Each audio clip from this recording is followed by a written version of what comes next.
का धरि ध्यान, बने बनेंगे बन रहे वीतराग भगवान।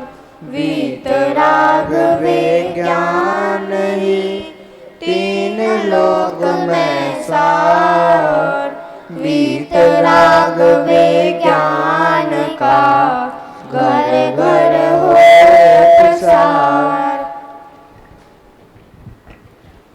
हम सभी ये शिक्षण पद्धति की कक्षा यहाँ पर प्रतिदिन जो इसका समय रहता है उसमें अपन यहाँ भाग लेते हैं, उसी से संबंधित यहाँ पर मैं प्रश्न पूछ रहा हूँ। अब तो वैसे मैं ये मानता हूँ कि हर विद्यार्थी को 10 सोपान जो पुस्तक में दिए हुए हैं पढ़ाने वाली पद्धति के, वो सबको याद हो गए हैं। हो गए? चलिए 10 सोपान पीछे से बोलना है, गृह कार्य से। गृह कार्य, समापन, ऐसे बोल पाओगे?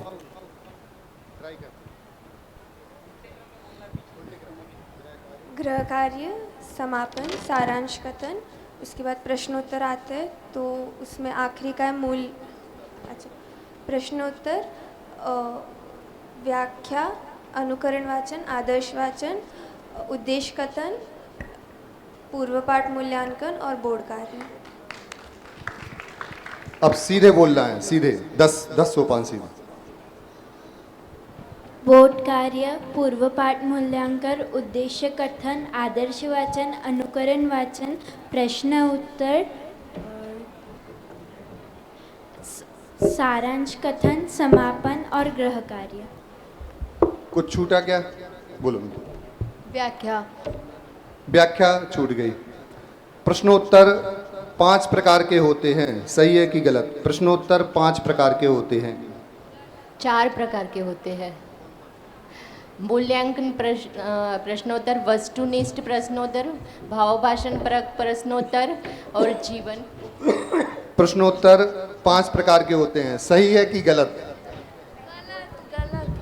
3 वस्तुनिष्ठ और वो मूल्यांकन पारिभाषिक।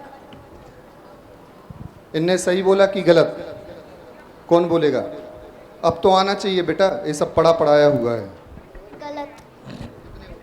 3 प्रकार के, बोधगम्य, वस्तुनिष्ठ और मूल्यांकन। बहुत सुंदर। बोधगम्य, वस्तुनिष्ठ और मूल्यांकन प्रश्नोत्तर। मूल्यांकन प्रश्नोत्तर 2 प्रकार के हैं, ठीक है? मैं जो बोल रहा हूं अभी सुनना पूरा। समापन मूल्यांकन प्रश्नोत्तर और पूर्व पाठ मूल्यांकन प्रश्नोत्तर।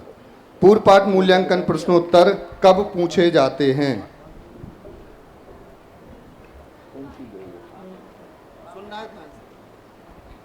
जब अपन ने पहले पाठ पढ़ा हो उसके। बोर्ड कार्य 34 सोपान से। पूर्व पाठ मूल्यांकन का एक प्रयोग करके बताना है। एक प्रश्न पर 4 सोपान लगा के बताना है, कोई भी प्रश्न किसी भी पाठ का।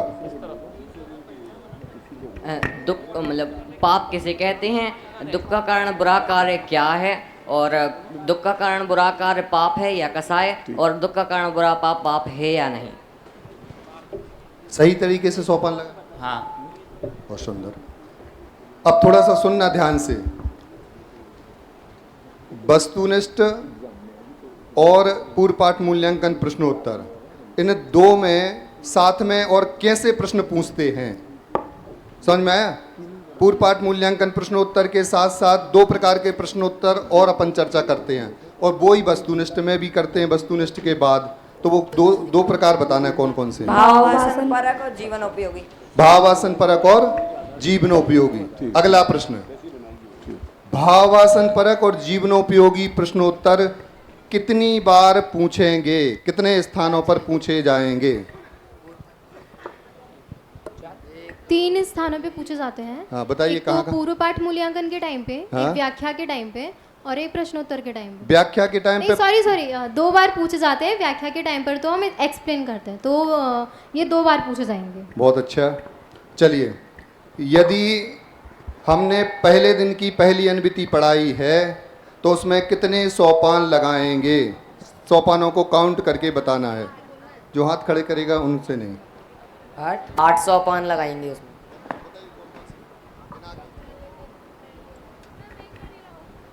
बोर्ड कार्य पूर्वपाठ मूल्यांकन प्रश्नोत्तर, पूर्वपाठ मूल्यांकन प्रश्नोत्तर, सारांश कथन, उद्देश्य कथन, आदर्श वाचन, अनुकरण वाचन, व्याख्या, प्रश्नोत्तर, सारांश कथन, ये 8 पूछे जाएंगे। हाँ तो बोल के दिखाओ एक बार।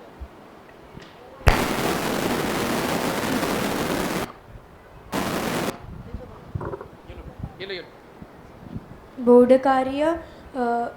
कार्य पूर्वपाठ मूल्यांकन प्रश्नोत्तर, उद्देश्य कथन, आदर्श वाचन, अनुकरण वाचन, व्याख्या, प्रश्नोत्तर, सारांश कथन, समापन, गृह कार्य। पूरा करेंगे? नहीं, समापन और गृह कार्य नहीं करेंगे। बहुत अच्छा, समापन और गृह कार्य नहीं होंगे। चलिए अब दूसरी अनुवृत्ति अपन ने प्रारंभ की, तो दूसरी अनुवृत्ति में उद्देश्य कथन करेंगे कि नहीं? नहीं करेंगे। नहीं करेंगे। क्यों नहीं करेंगे?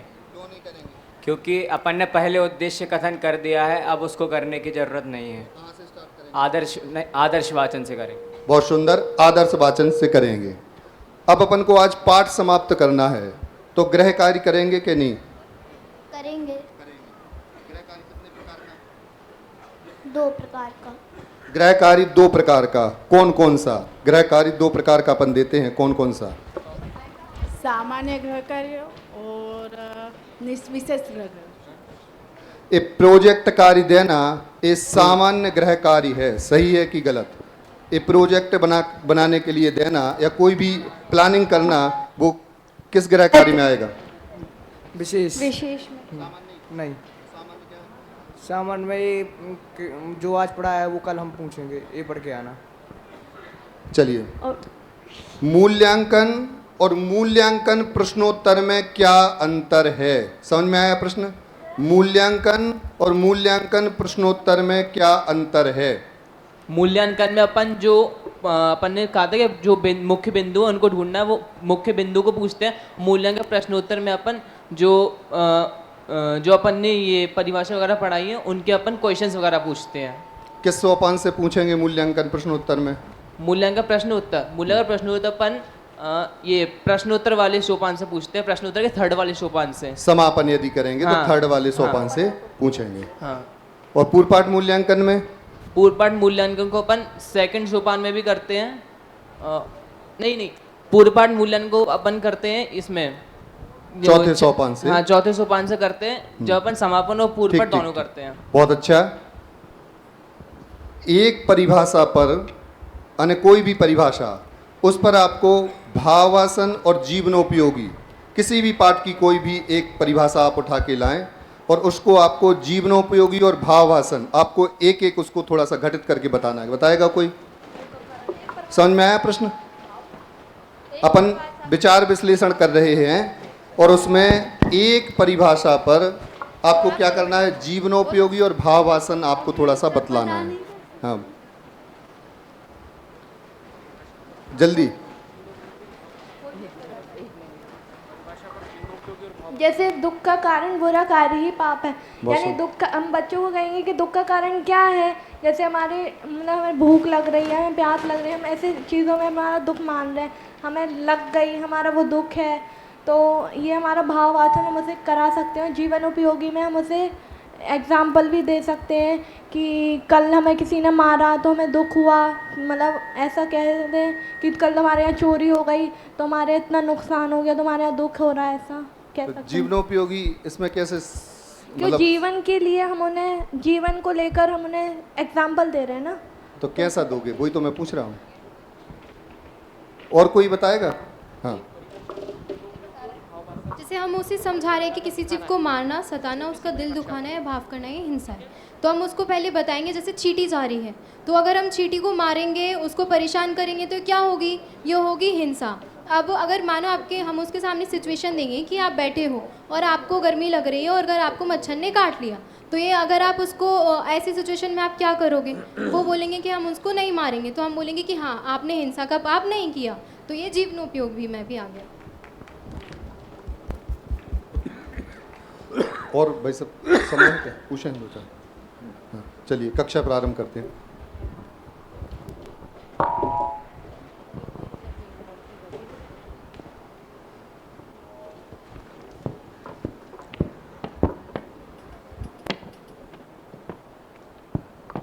पेज नंबर 21 प्रशिक्षण निर्देशिका। इसमें खास तौर से आपकी कक्षा का प्रथम दिन हो, उस दिन हमें क्या करना चाहिए और अंतिम दिन हो उसमें क्या करना चाहिए, इस बात का निर्देशन दिया गया है। कक्षा के सभी छात्रों का परिचय करा देना चाहिए। पहला दिन है ना, तो सब छात्र एक दूसरे से परिचित हो जाएं और छात्रों का परिचय शिक्षक को भी हो जाएगा। पाठ्य विषय एवं उसके अध्यापन की संक्षिप्त रूपरेखा छात्रों को सरल और रोचक भाषा में समझा देनी चाहिए, जिससे छात्रों में विषय के प्रति जागरूकता बनी रहे। मान लीजिए, फिर हम वही एग्जाम्पल लेते हैं कि हमें बालबोध पाठमाला भाग 1 पढ़ाना है, 3 महीने पढ़ाना है, हर हफ्ते में एक कक्षा होगी, तो हम उस को कैसे किस विधि से पूरा करेंगे, ये पूरी रूपरेखा छात्रों के समक्ष रख देनी चाहिए। ये बात ताकि उनकी मति भी व्यवस्थित रहे और उनमें उसको समझने की जिज्ञासा बनी रहे। छात्रों से संवाद स्थापित करते हुए प्रत्येक छात्र की प्रकृति एवं उसका स्तर जानने का प्रयत्न करना चाहिए। हमें ये समझना है कि हमारे छात्र किस रुचि के, किस योग्यता के हैं और हम जो प्रतिपादन कर रहे हैं उसे समझने में कितने समर्थ हैं। इसके लिए हम उनसे बातचीत करेंगे प्रथम दिन, तो हमें ख्याल आ जाएगा कि हमें किस प्रकार से, किस स्तर से आगे बढ़ना है। अधिक वाचाल छात्रों को थोड़ा कम प्रोत्साहन तथा मितभाषी एवं संकोची छात्रों के सामान्य उत्तर पर भी अधिक प्रोत्साहन देकर कक्षा को संतुलित बनाने का प्रयास करना चाहिए। कक्षा में क्या होता है कि आपके पास 50 विद्यार्थी हैं, तो कुछ विद्यार्थी बहुत तेज तर्रार होंगे, वो हर बात पर हाथ खड़ा करेंगे, जवाब देंगे, और इससे होगा क्या कि जो कमज़ोर छात्र हैं उनका हक मारा जाएगा, क्योंकि हर बात का जवाब भी दे देंगे तो फिर दूसरे से पूछने का नंबर ही नहीं आएगा। तो ये एक टेक्निक है कि जो लोग नहीं बोल रहे हैं, ऐसा नहीं है कि जो नहीं बोल रहे हैं उन्हें कुछ आता नहीं है, आता है, पर वो सबके सामने बोलने में झिझकते हैं।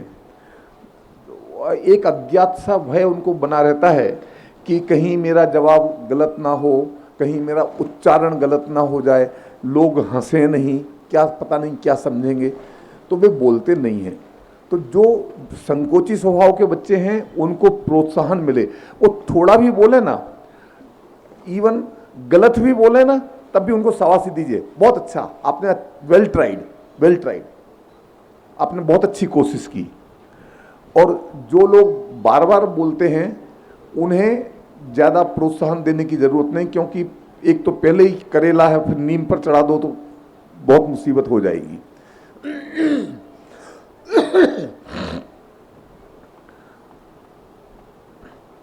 अंतिम दिन कक्षा के सभी छात्रों को कक्षा में पठित पाठ्य वस्तु को जीवन में उतारने की प्रेरणा देनी चाहिए। हमने ये जो 3 महीने के कोर्स में जो पढ़ाई की है उसको हम अपने जीवन में क्रियान्वित करें तो हमें उसका सही अर्थों में फ़ायदा होगा, इस बात की हमें प्रेरणा देनी चाहिए। देखिए, सब बातें सही हैं, अच्छी चीज़ को सब लोग अच्छा जानते हैं और मानते हैं, बुरी चीज़ को सब लोग अच्छा और बुरा जानते और मानते हैं। और सिर्फ जानते मानते नहीं है, ये मानते हैं कि हाँ ये अच्छा काम है, करना चाहिए, ये बुरा काम है, नहीं करना चाहिए, पर फिर भी उदासीनता में दिन निकलते जाते हैं। अगर हम थोड़ा सा सपोर्ट कर दें, उन्हें प्रेरणा दें, तो हो सकता है वे एक्टिव हो जाएं और उस मार्ग पर लग जाएं। इसलिए प्रेरणा हमें जरूर देनी चाहिए। प्रेरणा का भी अपना महत्व है, कभी कभी उस निमित्त से भी काम हो जाता है। तो जब हम एक कक्षा पूरी करते हैं, दूसरी कक्षा प्रारंभ होने में समय है, तो हम उनको इस बात की प्रेरणा दें कि अब हमने जो 3 महीनों में पढ़ाई की है उसे हम अपने जीवन में उतारें। जैसा मैंने कल प्रेरणा आपको दी थी ना कि सब लोग अपने अपने गांव में जाकर के इस ज्ञान का उपयोग करें जो टेक्निक सीखी है, और पाठशाला का संचालन जरूर करें। इससे आपको अपने जीवन में ये एक अच्छा काम तो होगा ही कि पाठशाला का संचालन हो रहा है, आपके माध्यम से लोगों को जिनवाणी पढ़ने और समझने को मिल रही है, वे अपने कल्याण के मार्ग में लग रहे हैं। जैसा कि मैंने पहले दिन बताया था, इससे ज़्यादा महान काम कोई दूसरा नहीं है। ये वही काम है। हम तीर्थंकर गणधर देवों का उपकार मानते हैं, तो किस बात का उपकार मानते हैं? क्योंकि उन्होंने हमें उपदेश दिया। तो ये वही काम है जो तीर्थंकर और गणधर देवों ने किया, वही हम करेंगे। स्केल का अंतर है, हम छोटे पैमाने पर कर रहे हैं, उन्होंने बड़े पैमाने पर किया। तो ये काम तो हम करें ही, इसके साथ में ही practice makes a man perfect. हमने ये जो कला सीखी है, ये जितनी अधिक प्रैक्टिस हम करेंगे मंजती जाएगी। एक बात आप खुद महसूस करेंगे कि आप फील्ड में कहीं भी जाएंगे, लौकिक फील्ड में भी, आप अपने स्कूल कॉलेज में भी जाएंगे, तो आपकी उम्र के आपके सब साथी तो आपकी क्लास में आपकी उम्र के ही है ना। आपको लगेगा कि आपकी कम्युनिकेशन स्किल उनसे बहुत ज़्यादा स्ट्रांग है, और आपको ही नहीं, आपके जो टीचर होंगे, आपके जो साथी होंगे, वे भी इस बात को महसूस करेंगे कि एक छोटी सी बात कहनी है, उसे आप दूसरों की अपेक्षा ज़्यादा बेहतर तरीके से कह सकते हैं। ये आपको लाइफ लॉन्ग अपने जीवन में काम आएगी। दुनिया में किसको समझाना सबसे ज़्यादा मुश्किल होता है मालूम है आपको?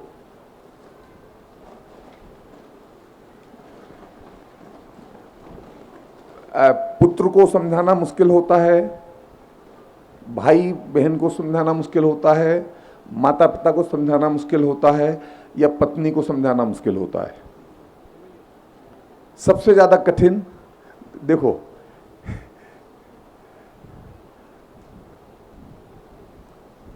ये स्किल आपको वहां भी काम आएगी। मतलब ये कला जो आप सीखेंगे, ये आपको जीवन में हर तरह से हेल्प करेगी। तो इसको लाइटली न लें, इसको अच्छी तरह सीखें, प्रैक्टिस करें और जीवन में इसका उपयोग करें। आगामी पाठ्य पुस्तक के पठन की उपयोगिता एवं संक्षिप्त रूपरेखा भी रोचक भाषा में बता देनी चाहिए। वही फॉर्मूला, ये सत्र तो उन्होंने पूरा कर लिया, अब दूसरा सत्र आप 1 महीने बाद शुरू करेंगे, 15 दिन बाद शुरू करेंगे, तो अब उनकी पाठशाला में आने की प्रैक्टिस छूट गई है। हो सकता है इन दिनों में वे कोई दूसरा काम देख लें, उसमें लग जाएं, तो फिर वे आपकी पाठशाला में शायद ना आए। तो आप अभी से उनको इंगेज कर लीजिए। जो आगे पढ़ाने वाले हैं उसका इस तरह से रोचक भाषा में प्रस्तुतिकरण, ट्रेलर दिखाइए, ताकि वे अगली कक्षा में, आपकी कक्षा में जरूर आएं।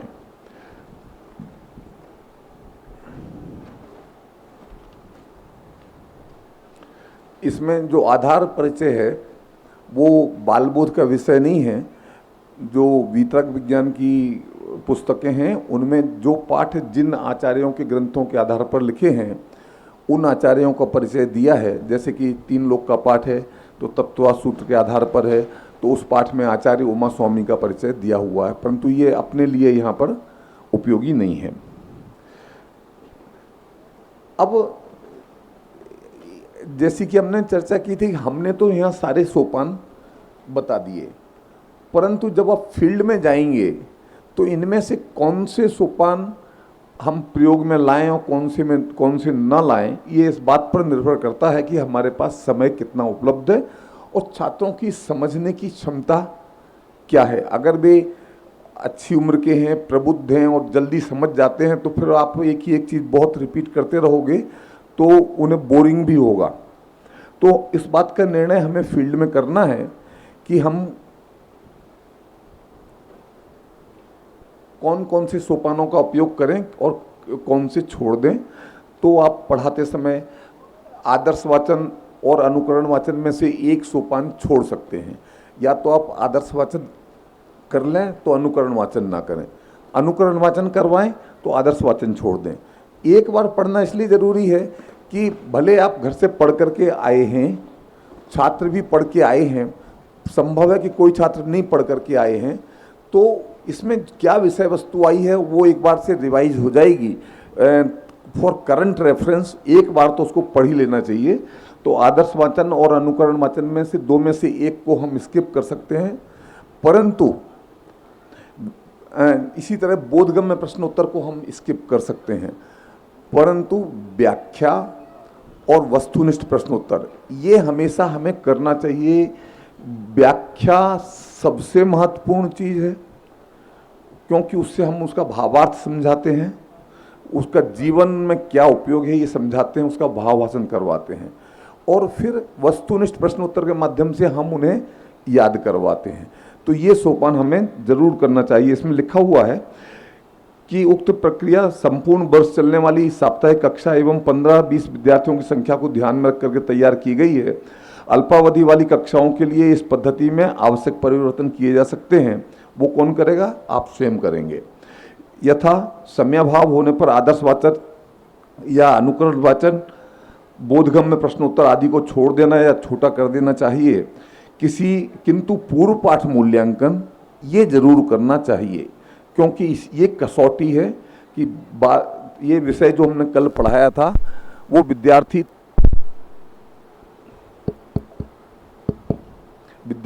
उस विषय को तैयार करके आए हैं कि नहीं, और व्याख्या, वस्तुनिष्ठ प्रश्नोत्तर, भाषण परक व जीवनोपयोगी वाले अंश, ये शिक्षा की अगर ये छोड़ दिए तो फिर हमने शिक्षा की मूल भावना से ही समझौता कर लिया। ये हमें नहीं छोड़ने हैं।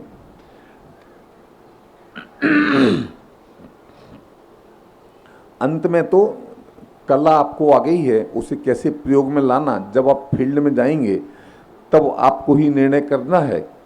और मैं मानता हूँ कि by the end of this course आप इतने कैपेबल्स, इतने सक्षम हो जाएंगे कि आप इस बात का निर्णय कर सकें कि क्लास में हम जाकर के, जैसे कि एक सैनिक युद्ध क्षेत्र में जाता है तो उसके पास में कई औजार हथियार होते हैं, गोली है, हथगोला है, रॉकेट लॉन्चर है, कहाँ पर कौन सी चीज़ का प्रयोग करना है उस फ्रंट फील्ड में उसको कौन बताएगा, उसका निर्णय उसे स्वयं करना होता है।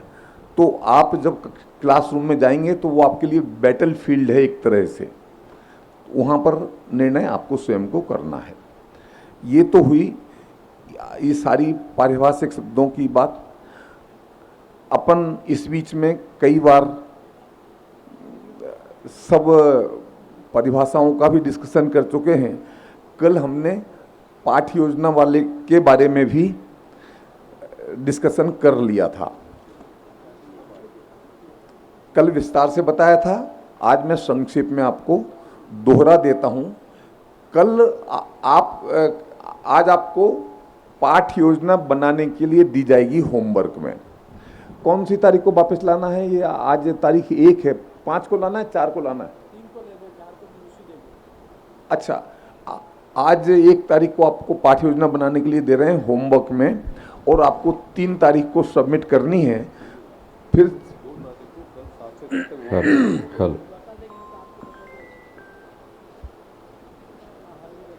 क्लास ले रहा हूँ बाद में। अभी ये जो पाठ्य योजना बनाने के विषय में आपको बताया जाएगा, आप सब बहुत ध्यान पूर्वक एक एक बात को सुने। आपको आज से ही लगकर ये 2 दिन के अंदर पाठ्य योजना बनानी है। आप अपने जो अभ्यास कक्षा के अध्यापक हैं उनसे तो बार बार पूछते ही हैं, लेकिन अब यहीं आप अगर एकाग्रचित्त होकर बात सुनेंगे तो आज ही आप आधे से ज़्यादा काम कर पाएंगे, क्योंकि आपके अभ्यास कक्षा के अध्यापक आपको कल ही मिलेंगे।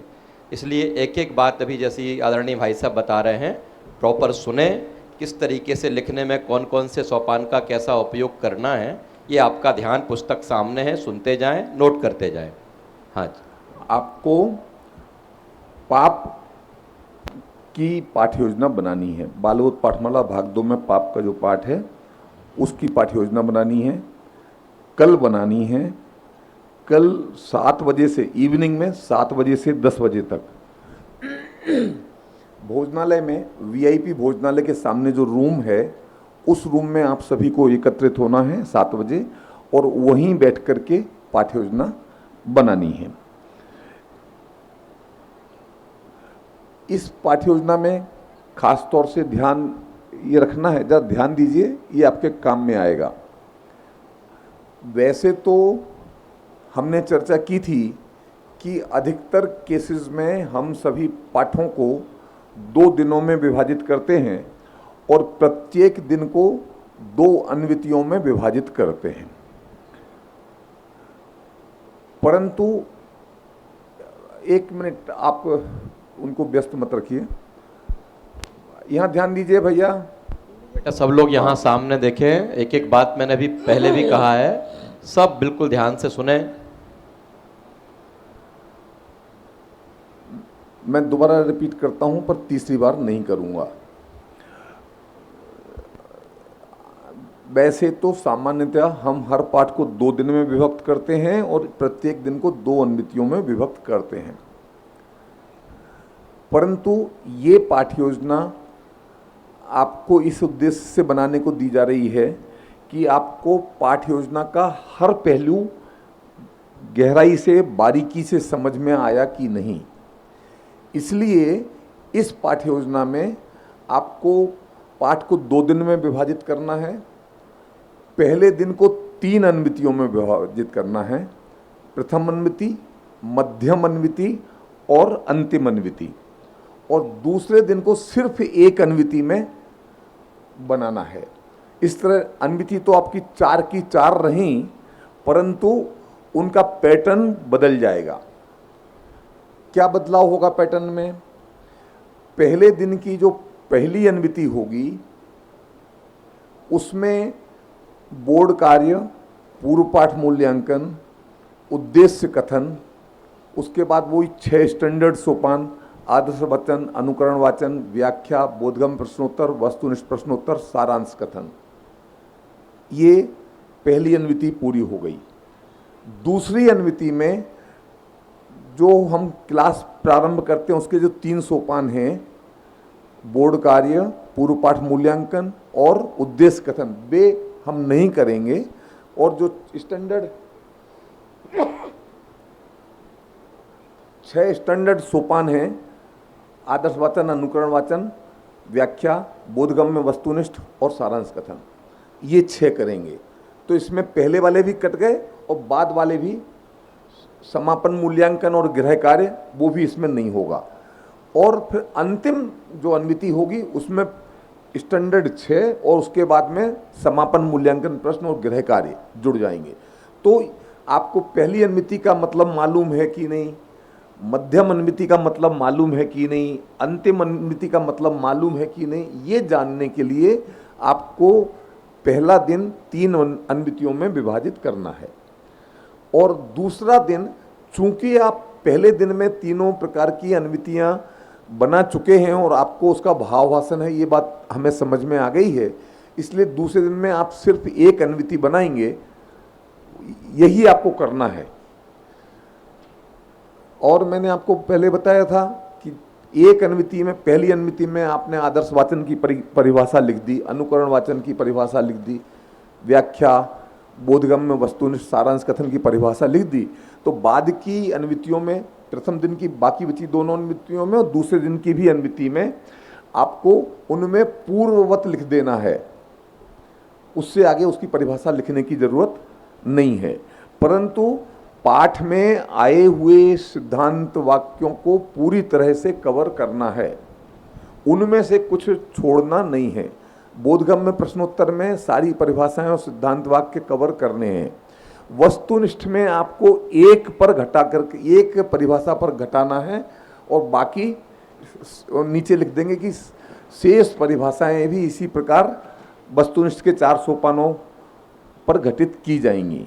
उसमें जो एक परिभाषा पर आप घटित करेंगे उसमें आपको भाव भाषण परक और जीवनोपयोगी पद्धति का प्रयोग भी करना है। ठीक है, तो इस प्रकार से आपको ये पाठ्य योजना बनाए। चूंकि ये पाठ्य योजना आप अपने घर पर बना रहे हैं, आपके पास में पर्याप्त समय है, इसलिए उसमें सफाई का और ब्यूटिफिकेशन का भी आप प्रयोग कर सकते हैं। 2-3 रंग के पेन उपयोग करें, साफ सफाई से करें। जब यही पाठ्य योजना आप एग्ज़ाम में बनाएंगे तब आपके पास समय कम होगा, करने को काम बहुत होगा। उस समय आप ज़्यादा ब्यूटिफिकेशन में समय खराब ना करें, उस अपने पेपर को सॉल्व करने में अपने समय का सदुपयोग करें। Is it clear? कोई डाउट? ये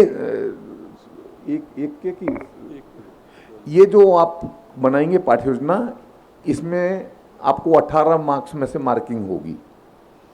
ठीक है ना? और मार्किंग का कल आपको बता दिया था।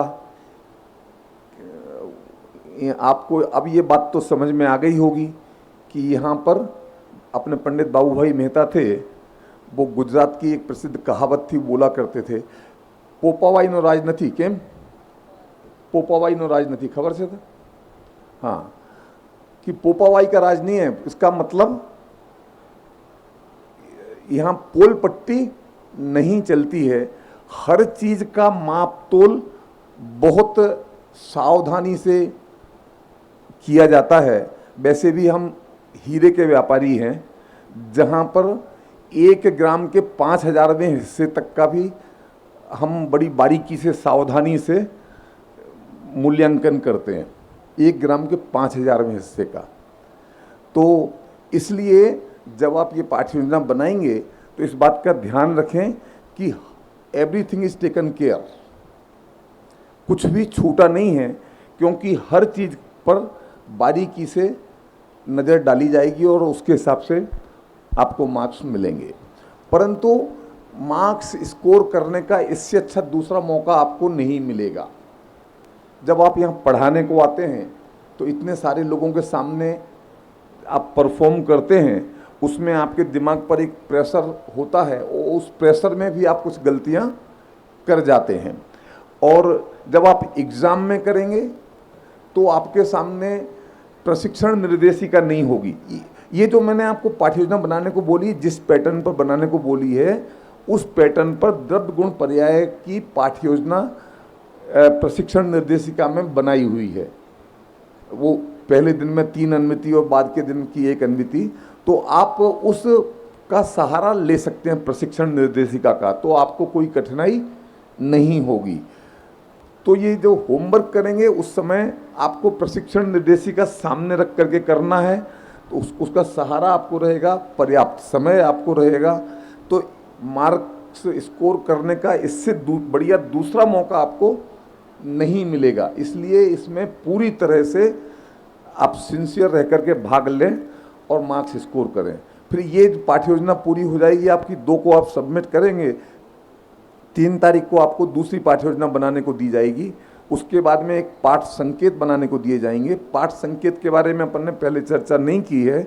इस प्रशिक्षण निर्देशिका में बालबोध पाठमाला के 3 भागों के प्रत्येक पाठ के का उल्लेख है। इसमें जिन पाठों की पाठ योजनाएं बनाई गई हैं, इसमें उनके पाठ निर्देश इसमें नहीं दिए गए हैं। बाकी सारे के सारे पाठों के पाठ निर्देश इसमें दिए गए हैं। पाठ निर्देश क्या होते हैं? उस पाठ में आए हुए किन किन बिंदुओं पर, किन किन सिद्धांतों पर हमें ध्यान देना है, इस बात का संकेत उसमें दिया जाता है। पूरी विस्तार से पाठ्य योजना नहीं, परंतु हम बुलेट पॉइंट्स लिख लेते हैं ना, मान लीजिए हम यहाँ क्लास लेने बैठे हैं तो कोई चीज़ रह ना जाए, इसी याददाश्त के लिए या प्रवचनकार प्रवचन करता है तो बुलेट पॉइंट्स लिख करके आता है, तोते का उदाहरण देना, आप समझे ना। तो इस तरह वो जो पाठ संकेत हैं वो बुलेट पॉइंट्स हैं। आप जब भी पाठशाला में पढ़ाने को जाएं उनमें आप वो पाठ संकेत पढ़ के जाएं तो आपको, आप जब खुद पढ़ेंगे पाठ को तो आपको ख्याल आ जाएगा कि मुझे क्या क्या इसमें से पढ़ाना है। फिर भी आप रिकन्फर्म करने के लिए पाठ संकेत को पढ़ लें तो आपको पूरी जानकारी मिल जाएगी कि हमें इस पाठ में क्या क्या चीज़ें पढ़ानी है।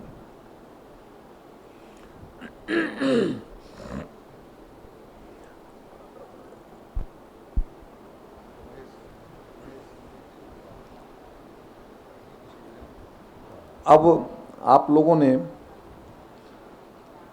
पढ़ाने की प्रैक्टिस अपनी अभ्यास कक्षा में की होगी। आज आपको अंतिम अवसर है जब अपनी पसंद का पाठ पढ़ाने को आपसे कहा जाएगा। कल से हम आपको पाठ पढ़ाएंगे कि ये पाठ पढ़ाइए।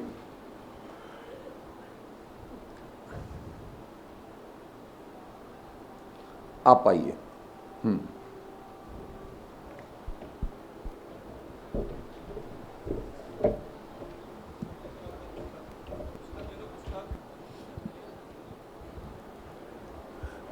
पुस्तक निकाल लो बेटा। प्रशिक्षण निर्देशिका में जो पाठ्य योजनाएं बना करके दी गई हैं उनके वो पाठ्य योजनाएं बनाने के लिए आपसे एग्जाम में नहीं कहा जाएगा, उनके अलावा पाठ्य योजनाएं बनाने को कहा जाएगा, एक बात। परंतु पाठ्य योजनाएं इसमें तो 4 या 5 ही बनी हुई हैं, तो बाकी आपके पास में 18-19 पाठ हैं, उनमें से आपको पाठ्य योजना बनानी होगी। इसी तरह से पाठ संकेत, पाठ निर्देश उनके बनाने को कहा जाएगा जिनके पाठ निर्देश पाठ्य योजना में नहीं बनाए गए हैं। तो वो जिन 4-5 पाठों की पाठ्य योजना इसमें बनाई गई है उसमें से किसी एक पाठ का पाठ निर्देश बनाने को आपको फाइनल एग्जाम में कहा जाएगा। तो आपका पेपर लीक हो गया, आपको पाठ निर्देश के लिए पूरे 24 पाठ की तैयारी नहीं करनी है, सिर्फ उन 5 पाठों की तैयारी करनी है जिनकी पाठ योजनाएं इसमें बना करके दी हुई है। Is it good news for you?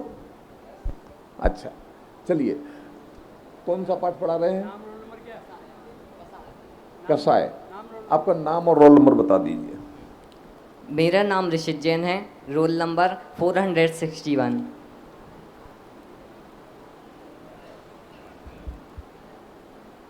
आप सभी के लिए जय जिनेन्द्र। कहाँ से आए हो तुम? दमोह। ओके।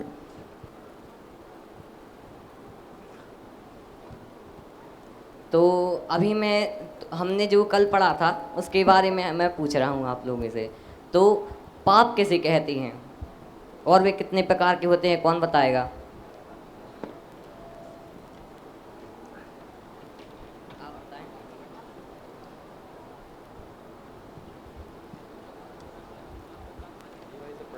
सही है।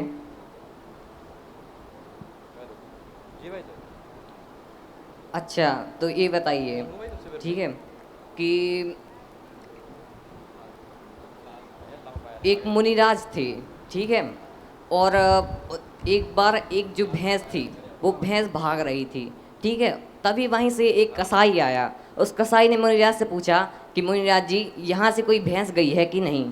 तब उन मुनिराज ने कहा कि मुझे नहीं पता कि वो भैंस गई है कि नहीं। तो इसमें मुनिराज ने झूठ बोला है कि नहीं बोला, ये कौन बताएगा?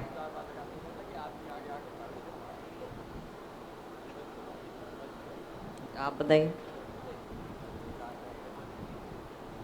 हाँ, सही है, क्योंकि उस समय उन्होंने उसके हिंसा के बारे में सोचा कि यदि हमें सही सच बोल दूंगा तो उसकी ज़िंदगी खतरे में पड़ जाएगी, तो हमें ऐसा भी झूठ नहीं बोलना चाहिए। क्या क्या ऐसा झूठ नहीं बोलना चाहिए? हाँ, मतलब ऐसा भी सच नहीं बोलना चाहिए कि जिसके बारे में बोलकर हम मतलब उसकी जांच खतरे में चली जाए।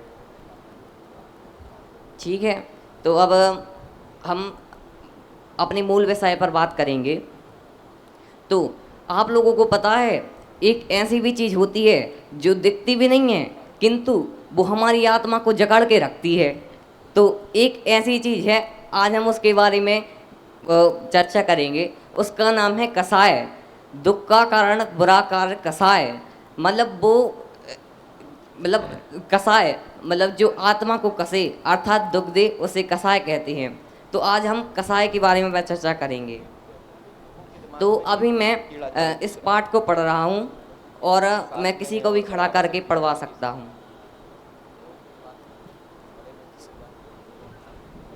पेज नंबर 11 निकाल लें। सुबोध, भाई तुम तो कहते थे कि आत्मा मात्र जानता देखता है, पर क्या आत्मा क्रोध नहीं करता, छल कपट नहीं करता?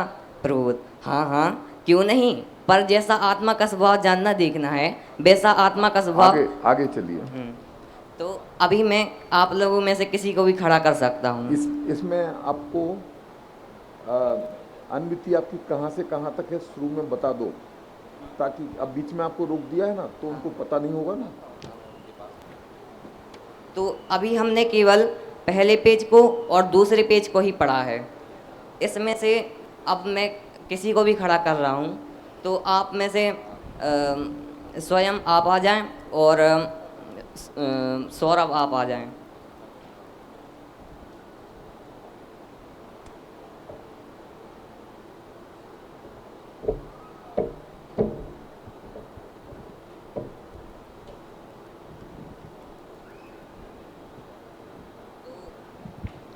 आप सुबोध का रोल करेंगे और आप प्रबोध का।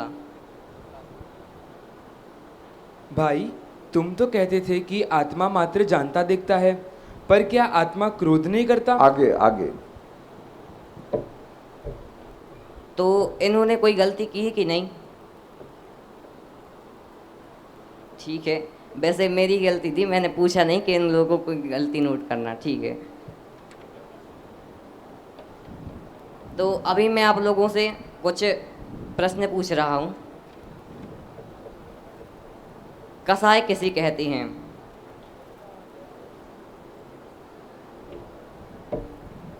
जो आत्मा को कसे अर्थात दुख दे उसे कषाय कहते हैं। आप लोग ने बिंदु नोट किए? आपने किए? आपने? एक बिंदु। जो आत्मा को कसे अर्थात दुख दे उसे कषाय कहते हैं। आप बताइए। 3। जो राग द्वेष होता है और जो राग द्वेष और मोह को ही भाव हिंसा कहते हैं। इसमें से आपके लिए कौन सा इम्पोर्टेंट लगा वो मुझे बताइए। सबसे इम्पोर्टेंट कौन सा रहा इसमें से, कोई बताएगा?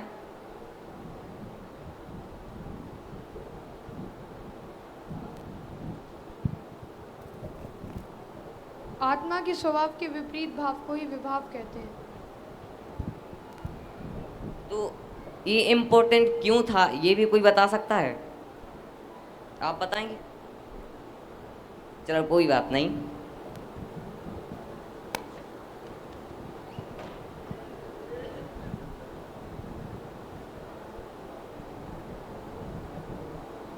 तो इसमें हमने पढ़ा कि आत्मा को जो कसता है और दुख देता है उसको कसाय कहती हैं। तो आत्मा को कसने का मतलब ये नहीं है कि जो रस्सी से कसती है। आत्मा को मोह राग द्वेष रूपी जो भाव होती है उनसे कसती है, उसे कसाय कहती है।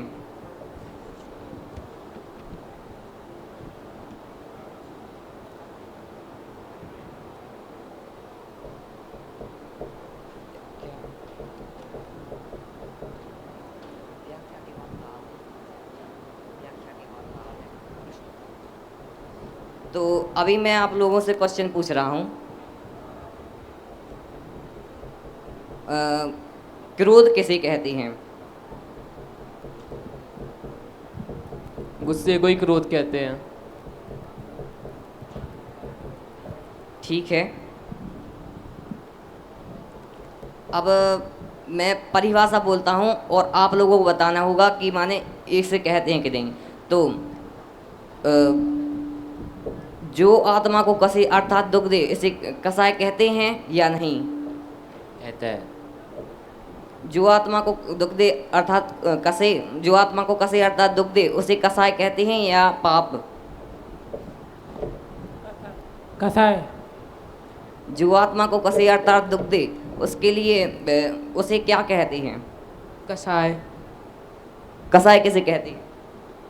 जो आत्मा को कसे अर्थात दुख दे उसे कसाय कहते हैं। ठीक है। ये जो अब मैं कुछ घर से भी कुछ प्रश्न नोट करके आया था, वो मैं पूछता हूँ। इष्ट और अनिष्ट का मतलब क्या होता है? कौन बताएगा?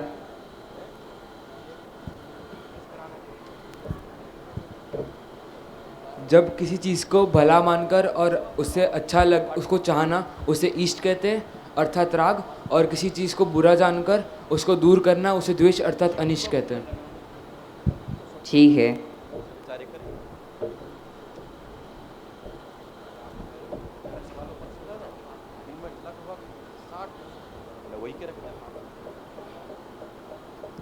तो अब आप लोग में से बताएंगे कि यदि एक माँ है, ठीक है, अब उसको अपने बच्चे को दवाई खिलानी है, तो अब उसको दवाई खिलानी है और उसने उसको मीठे में मिलाकर दवाई खिला दी, तो इसे क्या हम मायाचारी कहेंगे? कौन बताएगा आप लोगों में से?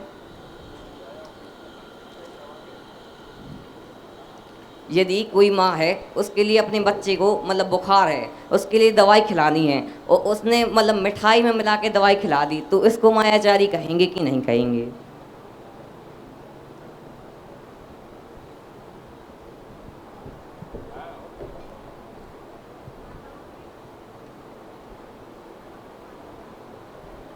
आगे चलिए, आगे चलिए। तो उसके लिए हम मायाचारी एक प्रकार से नहीं कह सकते हैं, क्योंकि वो उसके अच्छाई के लिए किया जा रहा है, कोई उसका मतलब उसमें कोई बुराई नहीं मानी जाएगी। तो इस पाठ का सार यह मिलता है हमें कि मुख्यतः मिथ्यात्व के कारण जब पर पदार्थ इष्ट और अनिष्ट भाषित होने लगते हैं तो उससे कसाय उत्पन्न होती है। तो अब ये सवाल उठता है कि इनको क्षय कैसे करें? तो तत्व ज्ञान के अभ्यास से जब पर पदार्थ इष्ट और अनिष्ट, आगे चलिए, तो इससे कथा मुत्ता उत्पन्न नहीं होगी। तो अब आप लोगों में से बताएंगे, मतलब कोई एक एग्जाम्पल दे के बताए जिससे हम साथ जाएं कि आप लोगों के लिए मतलब ये समझ में आ गया। तो एक एग्जाम्पल बताएं जिससे क्रोध, मान, माया और लोभ ये सभी आ जाएं। एक कोई उदाहरण भी देख सकते हैं, कोई दे सकता है?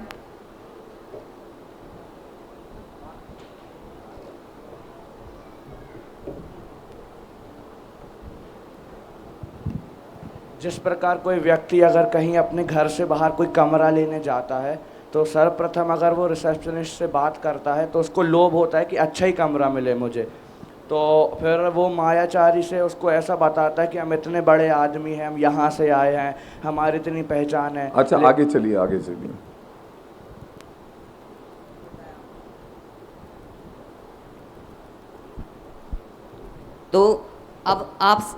तो अब आपके लिए यह कार्य रहेगा कि आप लोगों के लिए क्रोध, मान और माया, लोभ, इन सभी के लिए एक मतलब चार्ट बना के लाना होगा, जिसमें आप सभी क्रोध, मान, माया, लोभ की सभी कहानियाँ लिख के लाएंगे कि क्रोध की और मान की, माया और लोभ की क्या कथाएं रही हैं। ठीक है, तो आज की हम क्लास यहीं ख़त्म करते हैं। सभी के लिए जय जिनेंद्र।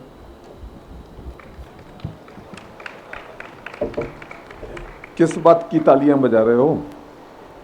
बर्बादियों का जश्न मना रहे हो?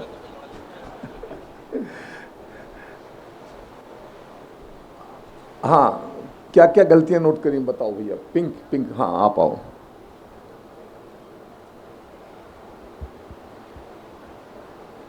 माइक लो।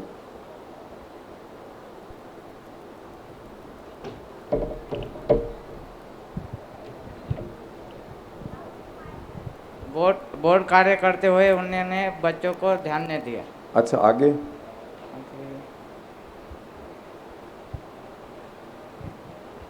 आपने नोट किया है क्या?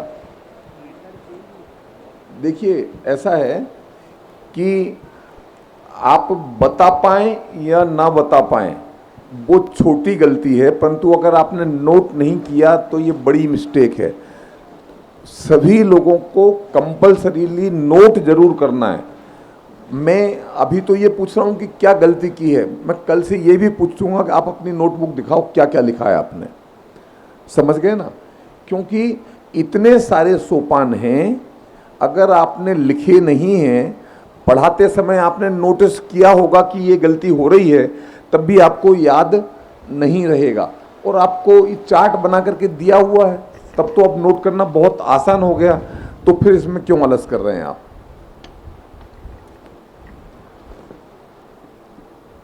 हाँ बेटे आप बताओ, आप बताओ, आप बताइए। हाँ आप रेड, यस यस।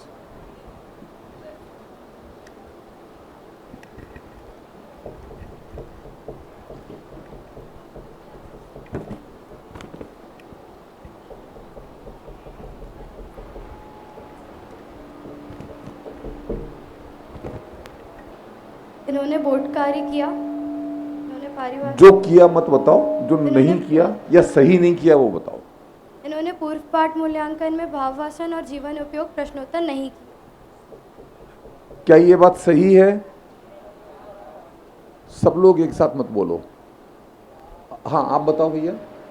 ये कह रहे हैं कि भावभाषण परक और जीवनोपयोगी प्रश्न नहीं किए पूर्व पाठ मूल्यांकन में, ये बात सही है क्या? Very good. भावभाषण किया था, जीवनोपयोगी नहीं किया था। बैठो। इन्होंने एक ही निर्देश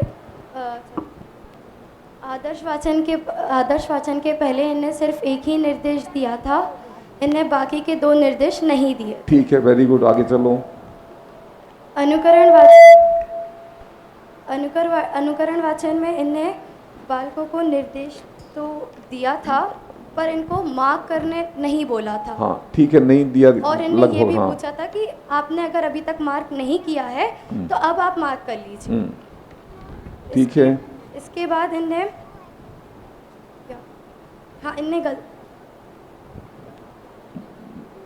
मूल्यांकन 1 2 3 4 इन्होंने शायद चौथा मूल्यांकन नहीं। वेरी गुड, बहुत अच्छा।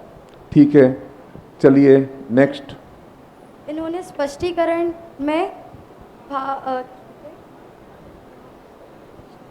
भाववासन और शायद जीवन उपयोग नहीं किया। बहुत बढ़िया। इस शायद का चक्कर क्यों है? बात तो सही है तुम्हारी, पर शायद का चक्कर क्यों है? अच्छा चलिए, ये संशय हो गया, विपर्यय नहीं है पर संशय हो गया। ठीक है ना, चलो आगे चलो। इन्होंने बोधगम्य प्रश्नोत्तर में इन्हें हम लोग को निर्देश नहीं दिया था कि आप अपनी नोटबुक निकालें और नोट डाउन करें, और इन्होंने लिखा ही नहीं। वेरी गुड, चलो नेक्स्ट। इसके बाद इन्हें परिभाषा रिपीट नहीं कराई थी। वेरी गुड, ठीक है।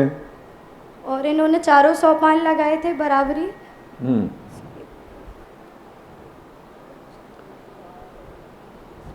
इनका भाववासन जो ये क्या कहते हैं, वस्तुनिष्ठ में ये जो भाववासन और जीवन उपयोग कराना चाह रहे थे, वो उनका उसका उच्चारण या फिर ये हम सब नहीं समझ पाए।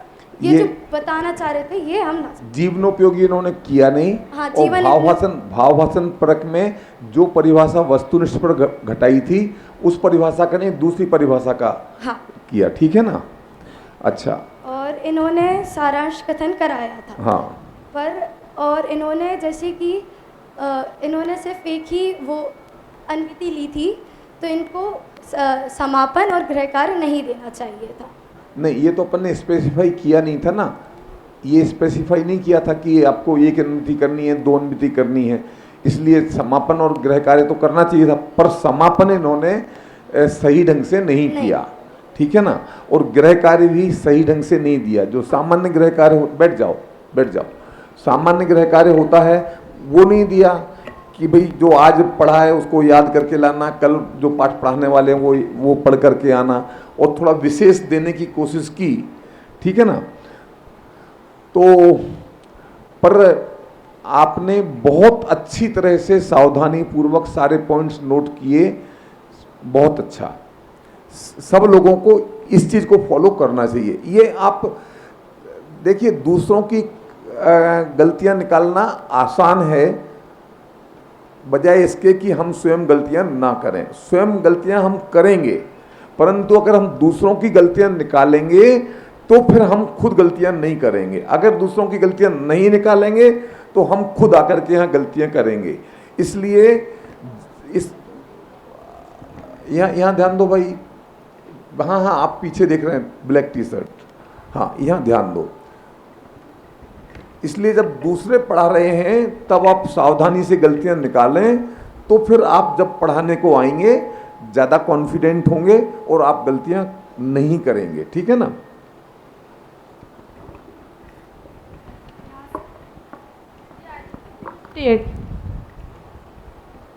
हाँ बोलिए बोलिए, क्या बात है? कुछ पूछना है आपको? पढ़ाने के लिए बोल रहे हैं? नहीं, मैं सिलेक्ट करूंगा किसको पढ़ाना है। आप पढ़ाएंगे? आप? हाँ नहीं, अच्छा आप पढ़ाएंगे, आइए।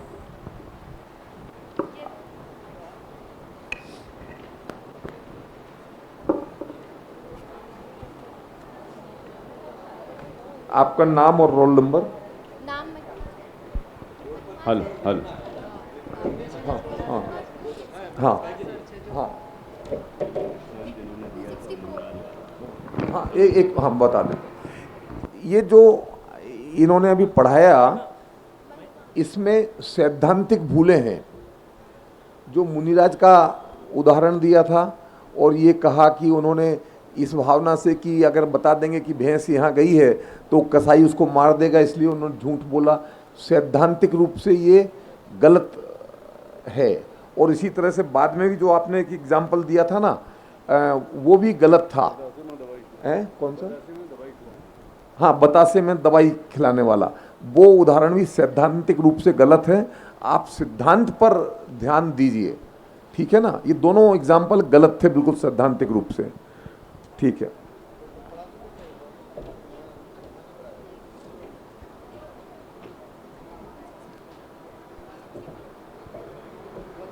मेरा बालबोध पाठमाला भाग 2 और पाठ दूसरा पाप।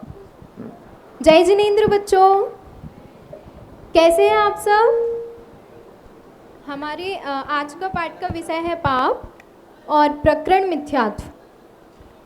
अच्छा, इसके पहले कल हमने कौन सा पाठ पढ़ा था? देवस्तुति।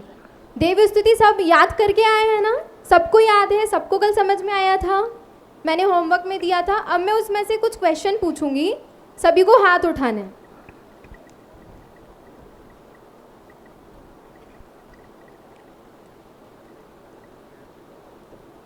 मैं आपको एक लाइन दूंगी, वो आपको लाइन कंप्लीट करनी है। मैं ब्लैंक करके दूंगी आपको। जीवों की हम डैश डैश डैश कहें कदा। हाथ उठाओ, किस किस को याद है? ये आ रही हैं। जीवों की हम डैश डैश नहीं कहें कदा। ये लाइन कंप्लीट करनी है। अदिति आप बताओ। जीवों की हम करुणा पाले, झूठ वचन नहीं कहें कदा। ओके। अच्छा, इसमें से एक क्वेश्चन कि देव किसे कहते हैं? देव किसे कहते हैं?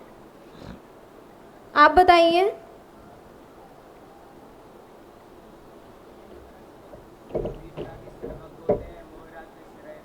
अच्छे देव हैं। जो वीतरागी होते हैं, सर्वज्ञ होते हैं, मोहराग द्वेष से रहित होते हैं, वे सच्चे देव होते हैं। ये इन्होंने सही बताई है, कुछ इनकम्प्लीट है। हाँ, आप बताइए। बताइए। जो वीतरागी, सर्वज्ञ और एक और पॉइंट की जो हितोपदेशी होते हैं, वे सच्चे देव होते हैं। अब मैं आप बैठ जाइए। आप, मैं आपसे एक क्वेश्चन पूछूंगी, आपको सोच समझ के उसका आंसर देना है। जैसे दो मित्र हैं, वो खेलने जा रहे हैं गार्डन में। अब उन्होंने देखा कि आज अभी गर्मी का सीज़न चल रहा है, तो उन्होंने देखा कि प्याऊ रखा है एक जगह, उसका नल खुला हुआ है। ठीक है, अब नल खुला हुआ है तो आप सोच के बता सकते हैं कि इसमें क्या हो रहा है? नल का पानी बह रहा है, इसमें कोई पाप हो रहा है या कषाय कुछ हो रहा है? आप में से कोई बताएंगे? हाँ, आप बताइए। Very good. हिंसा। हिंसा की इसमें, और आप बताएंगे कि देव स्तुति में कौन सी लाइन आई थी हिंसा से रिलेटेड? जीवों की हम करुणा पालें, वेरी गुड, ये हुई हिंसा। अब जैसे आप जा रहे हैं और आपने देखा कि ये जो आगे आप जा रहे हैं और आपने देखा कि आगे 2 कुत्ते थे, वो उनको एक टक्कर दे दी एक मोटरसाइकिल ने। तो अब आप उस सिचुएशन में आप क्या करेंगे? आप रोड पे जा रहे थे, आप गार्डन जा रहे थे आप लोग, अब आप लोग आगे चले तो आपने देखा कि 2 कुत्ते थे, उनके एक मोटरसाइकिल ने टक्कर दे दी। तो अब आप क्या करेंगे ऐसी सिचुएशन में? उनको बचाएंगे? हाँ, तो इसमें कौन सा सिद्धांत हुआ कि जीवों की हम करुणा पालें और हम अहिंसा का पालन करेंगे। अब इसी देवी स्तुति में एक लाइन आई थी, आगे चलिए आगे। हाँ, इसी देवी स्तुति में एक लाइन आई थी कि आत्म शुद्ध हमारा होवे, पाप मैल नहीं चढ़े गदा। अब ये जो वर्ड आया है ना, पाप मैल, तो हम वही समझेंगे। और जैसे भी हमारे घर पे मम्मी बोलती हैं कि ये काम मत करो वरना पाप लग जाएगा, और पाप लग जाएगा तो कहाँ जाओगे? नरक जाओगे। तो नरक तो किसी को नहीं जाना है, तो हमें उससे बचने के लिए क्या नहीं करना है? पाप नहीं करना है। आज हम वही चैप्टर पढ़ेंगे कि पाप क्या होता है। तो सभी लोग पार्ट 2 पाप निकाल ले हुए, और पेज नंबर 7 मैं ये पढ़ रही हूँ। सभी लोग ध्यान से इस चैप्टर को देखेंगे मैं कैसे पढ़ रही हूँ, और सभी को मेन पॉइंट्स नोट डाउन करने हैं। मैं किसी को भी बीच में खड़ा करके पूछ सकती हूँ। पिताजी, लोग कहते हैं कि लोभ पाप का बाप है, तो यह लोभ सबसे बड़ा पाप होता होगा? नहीं बेटा, सबसे बड़ा पाप तो मिथ्यात्व ही है, जिसके वश होकर जीव घोर पाप करता है।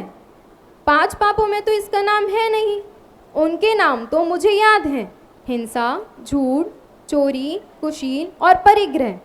ठीक है बेटा, पर लोभ का नाम भी तो पापों में नहीं है, किंतु उसके वश होकर लोग पाप करते हैं, इसीलिए तो उसे पाप का बाप कहा जाता है। आगे आगे। अब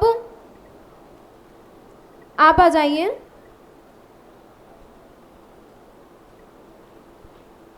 और आप आ जाइए। अब इन दोनों से मैं ये पार्ट पढ़वाऊंगी, सभी लोगों को ध्यान देना है कि ये कहाँ पे मिस्टेक कर रहे हैं, मैं आप लोगों से बाद में पूछूंगी। भाग।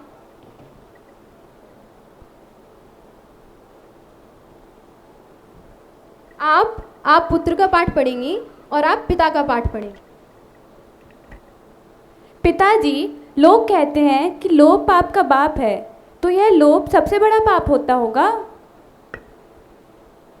नहीं बेटा, आगे आगे। अच्छा, इन लोगों ने जो पाठ पढ़ा इसमें कोई मिस्टेक की क्या? कोई बताएगा? इन्होंने कोई मिस्टेक की? नहीं की। आगे। अच्छा, ये बताइए आप लोगों ने कितने पॉइंट्स नोट डाउन किए हैं? आपने कितने पॉइंट्स नोट डाउन किए हैं? हाँ, आप सबसे पीछे। कितने नहीं, कौन कौन से, उसकी बात करो। हाँ। कौन कौन से पॉइंट नोट डाउन किए, कोई बताएगा? आप बताएंगे?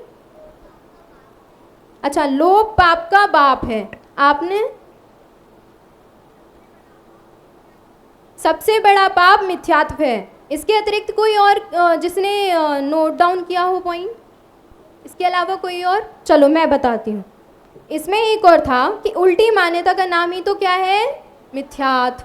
और एक और पॉइंट था कि यह जीव जब अपनी आत्मा को पहचान लेगा तो वह पाप छोड़ने लगेगा। एक और पॉइंट था कि जिसके वश होकर जीव घोर पाप करता है। अब ये तो हमें पॉइंट समझ में आ गए, अब हम समझेंगे कि ये होता क्या है। सबसे पहले कि पुत्र पूछता है कि ये लोभ पाप का बाप है, तो ये सबसे बड़ा पाप होता होगा? पिताजी बोलते हैं कि नहीं, सबसे बड़ा पाप तो मिथ्यात्व ही है, जिसके वश होकर जीव घोर पाप करता है। अब ये तो समझा कि मिथ्यात्व ही है, पर उसके वश होकर घोर पाप कैसे करता है? अब देखो, जैसे किसी व्यक्ति ने शराब पी ली और शराब पीने के बाद उसको शराब का नशा चढ़ा, तो उसके कारण वो सड़क पे आपने देखा होगा कहीं भी ऐसे गिरा रहता है, फिर उसके ऊपर कुत्ते वगैरह आके गंदगी कर जाते हैं। तो आप लोग अगर वहाँ से निकलते, आप लोग कहते हैं, हंसी आती है आप लोगों को, आप लोग कहते हैं ये देखो कैसा है। वैसे ही अगर हम मिथ्यात्व के वश होकर, जैसे वो शराब के मदिरा के उसमें वश में होकर उसको होश ही नहीं है, वैसे ही हम मिथ्यात्व के वश होकर घोर पाप करते हैं। फिर आगे देखें तो उसमें आए कि 5 पापों के नाम। तो 5 पाप कौन कौन से हैं? हिंसा, झूठ, चोरी, कुशील और परिग्रह। ठीक है, फिर उसमें आगे बताते हैं, पर लोभ का नाम भी तो पापों में नहीं है, किंतु उसके वश होकर लोग पाप करते हैं, इसीलिए तो उसे पाप का बाप कहा जाता है। अब हमने अभी कौन कौन से 5 पापों के नाम सुने? हिंसा, झूठ, चोरी, कुशील, परिग्रह। इनमें तो लोभ है ही नहीं, लेकिन उसके वो क्या है, वो इनका भी पाप है और उसके वश होकर लोग पाप करते हैं। अब ये लोभ क्या होता है? लोभ अर्थात किसी भी चीज़ को हमने देखा ये हमें मिल जाए, ये बहुत अच्छी है, हमें कैसे भी मिल जाए, ये लोभ होता है। और हम इसके बारे में डिटेल में अपना जो नेक्स्ट चैप्टर है ना कषाय, उसमें हम इसके बारे में और अच्छे से पढ़ेंगे। फिर आगे आता है उसी प्रकार मिथ्यात्व तो ऐसा भयंकर पाप है जिसके छूटे बिना संसार भ्रमण छूटता ही नहीं। अब जैसे उसने शराब पी ली, अब जब तक उसके ऊपर से शराब का नशा नहीं उतरेगा, वो शराब पीना नहीं छोड़ेगा, उसकी हालत अपने जैसे नॉर्मल कैसे होगी? वैसे ही जैसे ही हम जो मिथ्यात्व करते हैं उस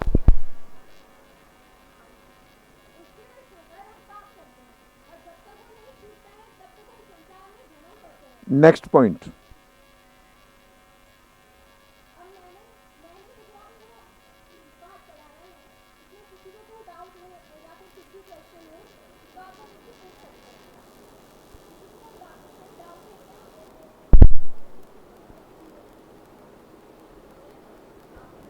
तो मैं आपको कुछ क्वेश्चंस नोट करवा रही हूँ, आप लोग वो नोट करिए।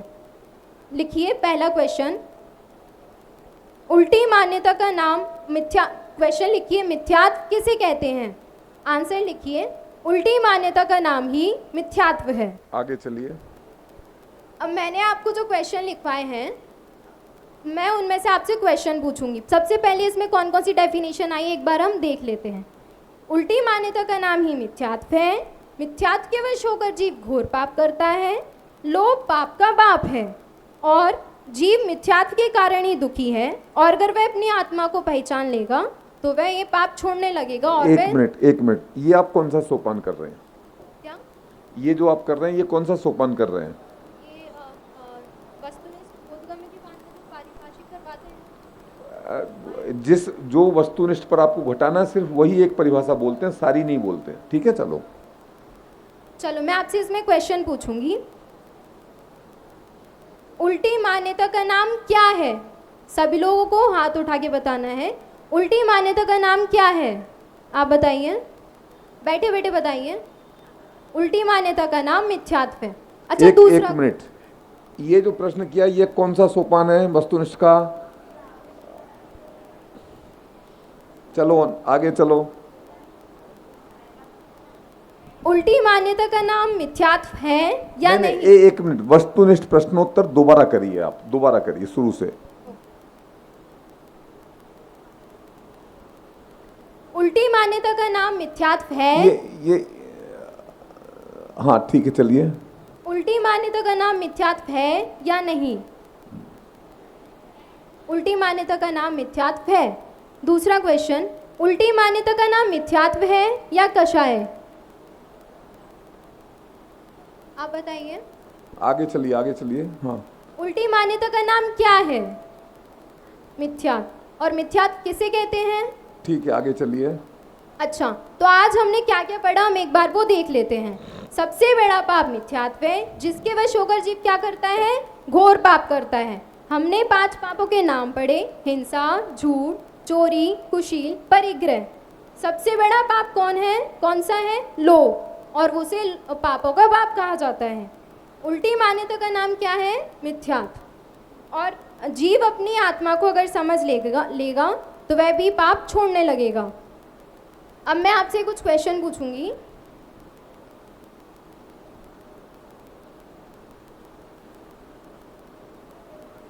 सबसे बड़ा पाप है उसे क्या कहते हैं?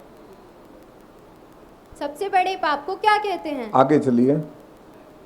अच्छा, तो अब आपने ये जो चैप्टर समझा है, इसमें आपको जो एक 5 पापों का नाम आए थे, हिंसा, झूठ, चोरी, कुशील, परिग्रह, उनका आप लोगों को एक चार्ट बना करके आना है। और अभी हमारा चैप्टर पूरा भी नहीं हुआ है, तो सभी लोगों को ये चैप्टर आगे पढ़ के आना है कि इसके अंदर क्या क्या था। सभी लोगों को जय।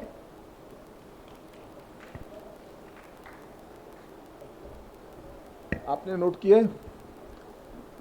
लाइए, माइक ले लीजिए, बताइए क्या क्या गलतियां की हैं।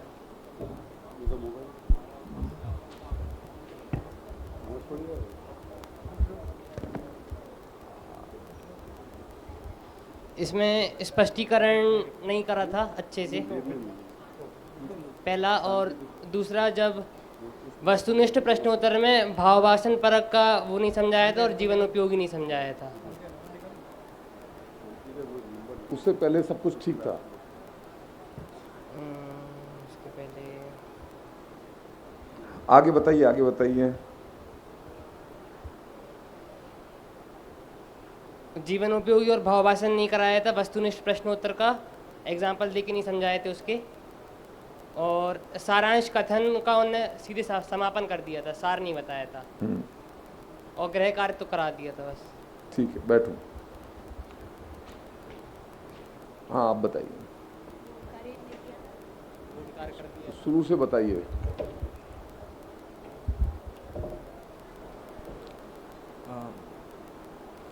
इनका जो उद्देश्य कथन था वो संक्षिप्त नहीं था, लंबा था काफ़ी।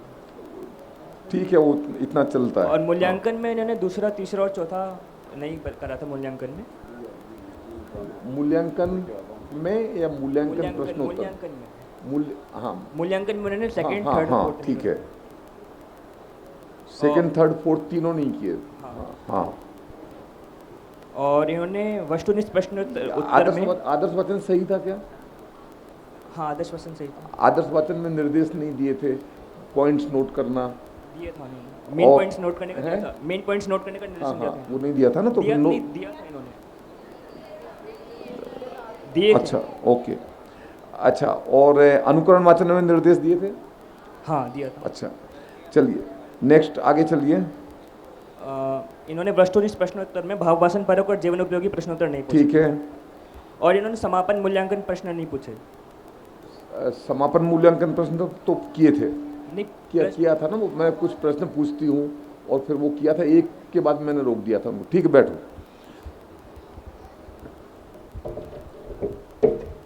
आपको कुछ बोलना है?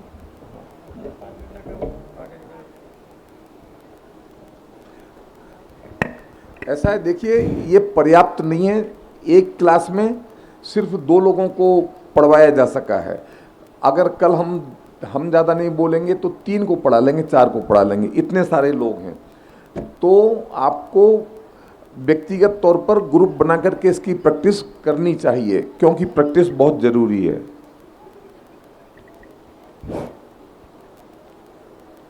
देखिए, आपको आज होमवर्क के रूप में कक्षा में अध्यापन कार्य किस प्रकार व्यवस्थित रूप से कराया जा सके, उसके लिए 5 योजना बनाने को दी गई है। 5 योजना के बारे में आप पढ़ चुके हैं कि 5 योजना कक्षा अध्यापक की वो पूर्व निर्धारित योजना है, जिसमें अध्यापक अपने घर से उसको तैयार करके लाता है। पाठ के उद्देश्य और उसके प्रमुख सिद्धांतों, परिभाषाओं को व्यवस्थित रूप से कक्षा में याद करा देता है। उसके लिए आपको 5 योजना बनाने को दी गई है। वो 5 योजना आपको पाप नामक पाठ की 5 योजना बनाने को दी गई है। पहली बात तो ये है कि वो 5 योजना आपको क्यों बनानी है कि आपका कार्य व्यवस्थित, अध्यापन कार्य व्यवस्थित रूप से हो सके।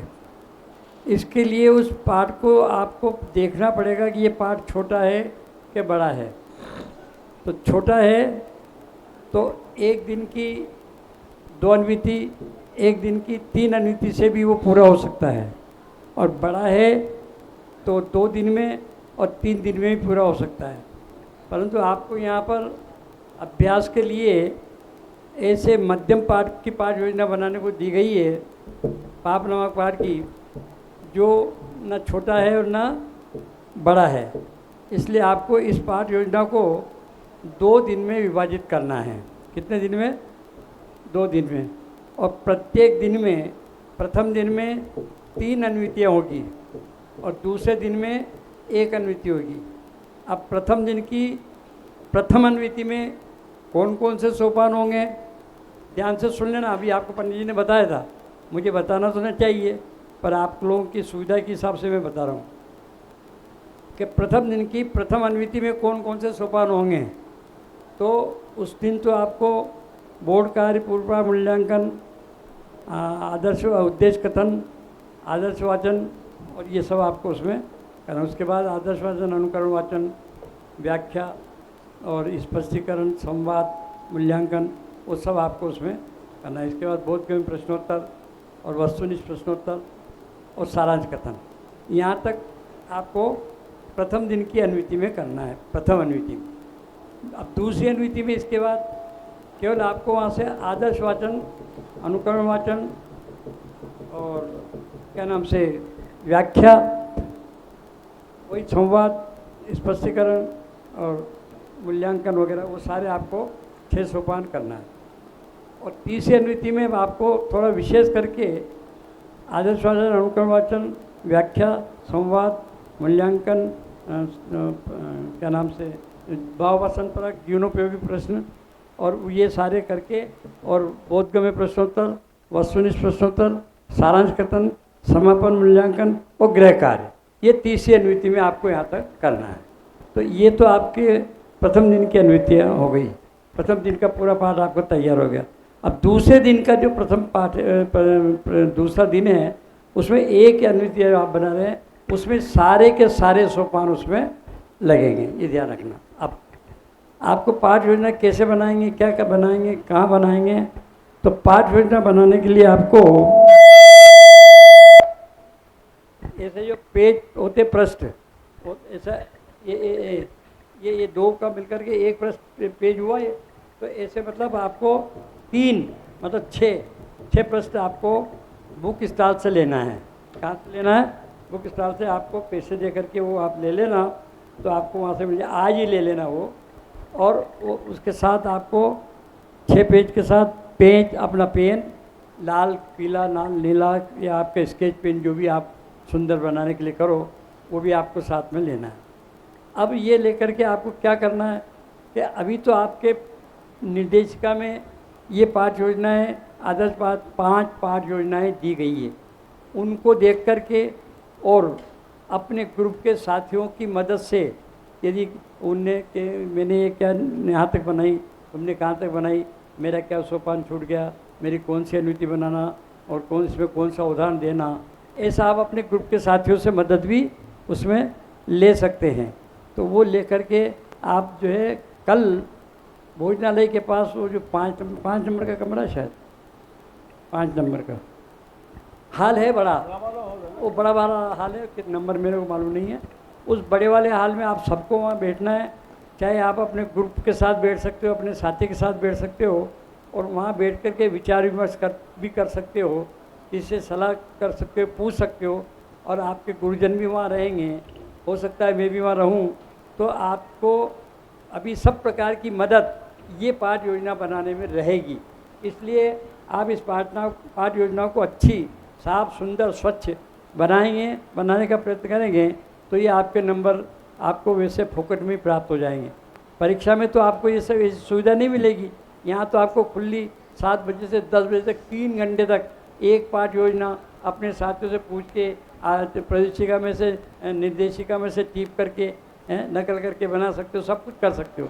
इसलिए अच्छी से अच्छी बनाना है ना। तो ये तो आपको वो करना है। अब कैसे बनाएंगे कि आपने वो पेज लिए, उसमें सबसे पहले पेज के ऊपर यहाँ पर अपना नाम, पिता का नाम, रोल नंबर और आपकी बालबोध की है जिसकी, और जिस पाठ की पाठ योजना है, तो दिनांक भी लिखो तो लिख दो, उसमें कोई बात नहीं है।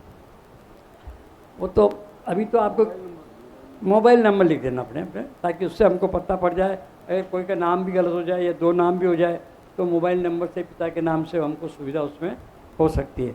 तो आप ये पहले, सबसे पहले उस पर ये लिखेंगे। चाहो तो आप, अगर आप सुविधा चाहो तो यहाँ बीच पे भी लिख सकते हो। ये सब फर्स्ट पेज पे आपने ये लिखा अपना परिचय, नाम, पता। अब इसके बाद आपने पेज को पलटा, ऐसे पलटने पर इस पेज पे क्या करेंगे आप, वो जो पाठ आप पाठ की पाठ योजना बनाने जा रहे हैं, उस पाठ संबंधी सहायक सामग्री, चार्ट, नक्शा, मॉडल या जो भी हो, वो उसमें यहाँ पर आप अंकित करें, बनाएंगे।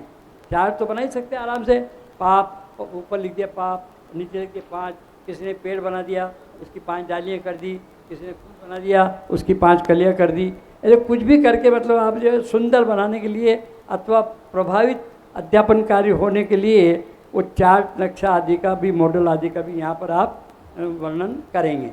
ये 2 पेज आपके हो गए। अब इसके बाद आपका तीसरा पेज शुरू होता है। तो इस तीसरे पेज से पाठ योजना यहाँ लिख करके प्रकरण लिख दो मात्र, कक्षा भी लिख दो तो कोई बात नहीं, कक्षा और प्रकरण, पर स्थान भी आपको लिखना है। वैसे इसमें नहीं है स्थान, लेकिन आपको स्थान लिख देंगे तो अच्छा रहेगा। ये आपका श्री वीतराग विज्ञान आध्यात्मिक शिक्षण प्रशिक्षण शिविर ललितपुर, इतना लिख देंगे ना तो उसमें थोड़ी अच्छा रहेगा। तो ये आपको स्थान, कक्षा और प्रकरण इतना लिखा। उसके बाद फिर आप वही क्या नाम से ये सामान्य उद्देश्य, विशेष उद्देश्य, उद्देश्य कथन, पूर्वानुमान, वो सब आपका जो है वो आपको बनाना है। उसमें सबसे बड़ी बात मैं आपको बताऊं कि जब आप जो अद्वितीय आपने आदर्श वाचन के रूप में पढ़ी, अनुकरण वाचन के रूप में छात्रों से पढ़वाई, उस अद्वितीय का मर्म जो बच्चों को ख्याल में आ जावे, इसके लिए सरलता से कठिनता की ओर, ज्ञात से अज्ञात की ओर, मूर्त से अमूर्त की ओर, उदाहरण से सिद्धांत की ओर, ये सिद्धांत आपको अप्लाई करना है। उसको समझाने के लिए आप उदाहरण भी उसको दे सकते हैं, आप क्या नाम से ज्ञात वस्तु का निरूपण भी कर सकते हैं। तो ये इसके लिए जैसे मान लो कोई आप कहानी के माध्यम से या कोई चुटकुले के माध्यम से उस सिद्धांत को समझाना चाहते हैं, तो आप उसका अगर उससे पूरा लंबा पेज, अभी तो आपको पूरा लिखना है, और अगर परीक्षा में हो सकता है तो आप उसका इतना करके इस उदाहरण के माध्यम से हम इस सिद्धांत को इस प्रकार से समझाएंगे, इतना आपको उसमें हिंट करना है, ये ध्यान रखना। इस प्रकार से आपको ये 5 योजनाएं भी बनानी है। अब किसी को 5 योजना बनाने में यदि अभी भी कोई शंका हो तो हम तीनों यहाँ बैठे हैं, आप आसानी से अपनी शंका का समाधान मैंने कहा ना, वो भोजनालय के पास जो हॉल है बड़ा, वहाँ पर कल शाम को 7 बजे से 10 बजे तक सभी को वहाँ उपस्थित होना है। अच्छा, दूसरी बात ध्यान में रख लेना, सुन लो आप, ये बात 5 योजना आपको 3 तारीख की शाम तक अपने कक्षा अध्यापक के पास जमा कराना है, एक बात। दूसरी बात, जब आप ये 5 योजना अपने कक्षा अध्यापक को दें तो उनसे आप रसीद के रूप में लिखवा लें कि मैंने प्रथम योजना 5 योजना आपकी प्रथम पाठ योजना प्राप्त की, ताकि यदि वो मिस भी हो गई, गुम भी गई, तो उसके जिम्मेदार हम रहेंगे, आप नहीं। आपको उसके अंक प्राप्त हो जाएंगे। लेकिन आपने ऐसा नहीं किया, रसीद नहीं ली और फिर गुम गई, तो हमारी कोई जिम्मेदारी नहीं है। इसलिए आप अध्यापक से अपनी रसीद अवश्य ले लें, ताकि आपके पास सबूत हो जाएगा आपने 5 योजना बनाई। ये बात मैं क्यों कह रहा हूँ, क्योंकि आपको गृह कार्य में 2 पाठ योजना और 1 पाठ संकेत बनाना जरूरी है। अगर 2 पाठ योजना और 1 पाठ संकेत आपका हमारे पास जमा नहीं हुआ, इनमें से एक भी कम हुआ, तो आपके अंक भी कम होंगे और वो परीक्षा में भी नहीं बैठ पाएंगे। यद्यपि परीक्षा, लिखित परीक्षा अलग वस्तु है और ये होमवर्क अलग वस्तु है, लेकिन इसका उससे संबंध है, इसलिए आप जो है ऐसी सावधानी अवश्य बरतें। अब आपको कोई भी पाठ योजना बनाने में दिक्कत हो तो हमसे आप पूछ सकते। ये पाठ योजना आपको पहली पाठ योजना है, इसलिए 18 नंबर हैं। दूसरी वाली पाठ योजना सेम बनानी होगी, उसके 12 नंबर होंगे, क्योंकि अब एक बार बनानी आपको आ गई। कल शाम को 7 बजे से 10 बजे तक नॉर्मल टाइम हमने रखा है, उस समय में हर आदमी पूरा कर सकता है आराम से। यदि उससे लेट होते हैं तो परसों देने की बात है। आप किसी भी अरेंजमेंट में बैठ सकते हैं क्लास में, वहाँ पे जा कर के अपने दोस्तों का ग्रुप बना कर बैठ जाएं और साथ में पाठ्य योजना बनाएं। आप चाहें तो अपने कक्षा अध्यापक, अभ्यास कक्षा के अध्यापक के साथ 14-15 लोग जो भी हैं वो बैठ जाएं और उनके साथ बना लें। आप चाहें तो अकेले बैठ कर के बनाएं, आप पे चाहें तो उसे बहुत सुंदर बनाएं, आप चाहें तो एक सिंगल पेन से लिखें। जैसा भी आप बनाएंगे नंबर आपको केवल मटेरियल के मिलेंगे, सुंदरता के नहीं मिलेंगे। उसमें जो माल आप देंगे, जो विषय वस्तु परोसेंगे, माल उस पैसे नंबर उसके हैं सारे, है ना। जो भी काम आप करेंगे सुंदरता के, मल्टी कलर के, आप घबराएं नहीं। एक जना एक कलर में लिख रहा है, दूसरा जना मल्टी कलर कर रहा है, अभी उसके ज़्यादा नंबर आ जाएंगे, ऐसा कुछ नहीं है। यदि काम अच्छा किया होगा तो अच्छे नंबर आएंगे, काम अच्छा नहीं किया होगा तो अच्छे नंबर नहीं आएंगे। अपनी खुद की इंटेलिजेंस यूज करोगे, आप उसमें से नकल मार के भी कर सकते हो और खुद की इंटेलिजेंस भी यूज कर सकते हो। आप चाहो तो पाठ्य योजना बनाने के लिए पहले द्रव्यगुण पर्याय की पाठ्य योजना देख लो और फिर अपनी मेमोरी के आधार पर बनाओ। आप जब भी जितनी भी बार चाहो किताब खोल करके देख सकते हो। उसका फ़ायदा ये होगा कि पहली और दूसरी पाठ्य योजना बनाने में आप इतने फेमिलियर हो जाओगे कि जब एग्ज़ाम में आपको बगैर देखे बनानी पड़ेगी तो आप बहुत आसानी से बना सकोगे। इसलिए आइडियली ये करना चाहिए कि द्रव्यगुण पर्याय की पाठ्य योजना को आप पहले अच्छी तरह से देख लो, कल दिन में ही। जब वहाँ पर जाते हो तो अपनी मेमोरी के आधार पर बनाना शुरू करो और टैली करते जाओ उससे कि ये बराबर कर रहे हो क्यों नहीं। या अपने दिमाग में मेमोराइज कर लो कि भाई ये मैंने ये लिखना है, फिर ये लिखना है, फिर ये लिखना है, ये स्टेप लेने हैं, और फिर उसको टैली कर लो अपने इससे। और फिर भले ही देख करके भी बनाओ, क्योंकि यदि बार बार लिखोगे और फाड़ोगे तो उसमें समय वेस्ट हो सकता है।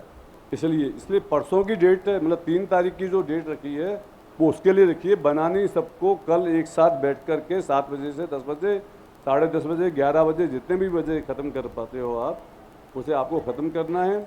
आप चाहें तो आज से भी बनाना शुरू कर सकते हैं। आप चाहें तो आज से भी बनाना शुरू कर सकते हैं, आज ही बना लीजिए, कल वहाँ पे मत बैठिए। आप चाहें तो उधर बैठ करके फिर मस्ती करिए अपने दूसरे दोस्तों के साथ। तो आप आज भी बना सकते हो, कल भी बना सकते हो। कल शाम को बैठ करके बना करके अपने कक्षा अध्यापक को देना आवश्यक है। हम सब लोग उधर रहेंगे क्योंकि माहौल बहुत अच्छा रहता है, मज़ा बहुत आता है। जब इतने सारे लोग एक साथ मिलकर के कोई प्रोजेक्ट कर रहे हो तो आप सोच लो क्या मज़ा आने वाला है।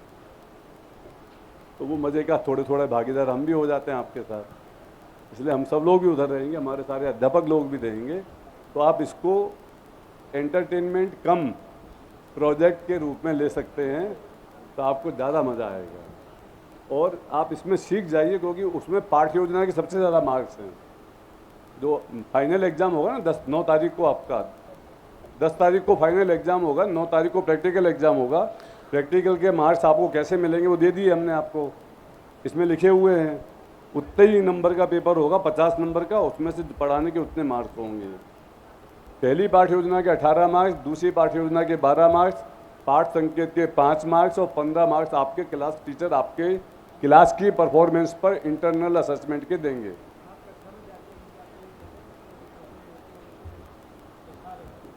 क्लास में कोई आ रहा है, नहीं आ रहा है, कैसा परफॉर्मेंस है, कैसा पढ़ा रहा है, कितनी गलतियां बता रहा है, एवरीथिंग विल काउंट। ये जो आपसे नाम और रोल नंबर पूछते हैं ना, वो सब नोट करते हैं और उसके आधार पर आपको 15 मार्क्स में से मार्क्स मिलेंगे। 15 मार्क्स में से मार्क्स मिलेंगे। तो ये ऐसा करके 50 मार्क्स का होमवर्क हो गया, 50 मार्क का प्रैक्टिकल हो गया, 60 मार्क्स का आपके लिए पद्धति का पेपर होगा और 40 मार्क्स का सिद्धांत का पेपर होगा फाइनल 10 तारीख को। 9 तारीख को प्रैक्टिकल के पेपर आपके सारे होंगे, ये प्रैक्टिकल देना साथ सबका। उसके लिए आपका कक्षा अध्यापक और साथ में एक दूसरा विजिलेंस बाहर वाला विजिटिंग टीचर, वो आएंगे, दोनों मार्क देंगे, उसका एवरेज मार्क आपके उसमें जाएंगे। इस तरह से कुल मिलाकर के जो 200 मार्क्स होंगे उसको हम 100 में कन्वर्ट करेंगे और उससे परसेंटेज के हिसाब से आपके मार्क्स फाइनल बनेंगे। तो ये पूरा सिस्टम एग्जामिनेशन का इस तरह से रहेगा। 9 तारीख को प्रैक्टिकल है, 10 तारीख को फाइनल एग्जाम है, 11 तारीख को आपको अवार्ड है, 12 तारीख को सबकी छुट्टी। ठीक है। वो जो बच्चे ने उदाहरण दिया था ना कि भैंस कहाँ गई है, तो उसने मुनिराज ने, और ये पतासे में दवाई, झूठ तो झूठ है, उसका इस बात से कोई संबंध नहीं कि किस इरादे से झूठ बोला गया है। ये अपने को क्लियर रहना चाहिए। वो इरादे का पाप पुण्य एक अलग विषय है, परंतु झूठ तो झूठ है, इस बात का ध्यान रहना चाहिए। ठीक है। आप लोग अभी बहुत ध्यान से पढ़ाई करें, सिद्धांत तो इसको तैयार करें। मेरे ख्याल से 7 या 8 तारीख को एक क्विज होगी स्टेज पर, मेन प्रोग्राम में 1.5 घंटे की। उस क्विज में हर क्लास में से 3-4 स्टूडेंट का लिए जाएंगे, उनका प्री होगा। प्री में जैसे मान लो 20 कक्षाएं हैं टोटल, तो 20 कक्षाओं में से जो भी 3-4 कक्षाएं सेलेक्ट की जाएंगी और वो उन 3-4 कक्षाओं को मेन स्टेज से पूरी पब्लिक के सामने क्विज का प्रोग्राम होगा, उसमें उसको मौका मिलेगा। तो आपकी यदि सारी परिभाषाएं तैयार होंगी अच्छी तरह से तो आपका उसमें नंबर आएगा, अदरवाइज नहीं आएगा। जो आपके दूसरे साथी लोग हैं उनका आएगा।